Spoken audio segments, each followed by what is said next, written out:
Hey everyone, welcome to my channel Aditri Haldar. জানি না কটা বাজে, কিন্তু আমার মা এখনো জেগে রান্না করছে। কেন কালকে একটা জানি না কি পুজো আছে, তো কালকে যতক্ষণ না 12টা বাজে মানে ঠান্ডা খাবারই খেতে হবে। আমি এখন ওখানে যেতে পারবো না, ঠাকুর আমি কিছু হাতও লাগাতে পারবো না, তো গিয়েই আর কি হবে আমার। তো দেখাচ্ছি বাইরেটা কেমন আছে।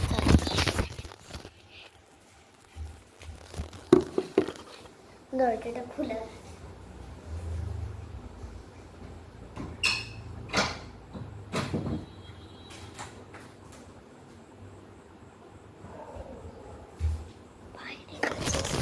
দেখো আপনারা, এই দেখুন গাইস, বাইরেটা কুত্তা ভুগছে, কিন্তু মা এখনো রাতভর জেগে রান্না করছে কালকের জন্য, যাতে ঠান্ডা হয়ে যায় ভাত রুটি সব খেতে হবে।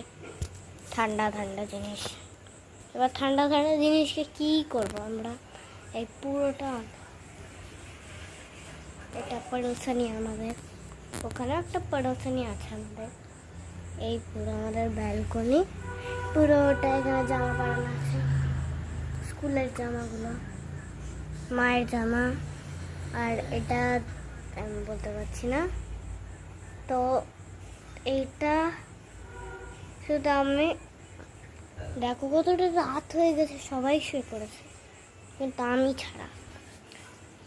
তো দ্যাটস ওয়াই কী হবে, আমাদের তো থাকতেই হবে। সবাই ঘুমিয়ে পড়েছে, কারোর চিন্তা নেই। ঠাকুরকে ভালোই বাসেন। তো গাইস, কেমন লাগলো আমাদের ভিডিও? ভালো লাগলে যারা ভিডিওতে নতুন এসছে আমাদের, তারা সাবস্ক্রাইব আমার চ্যানেলটা জরুর করবে, like subscribe and share. Bye bye.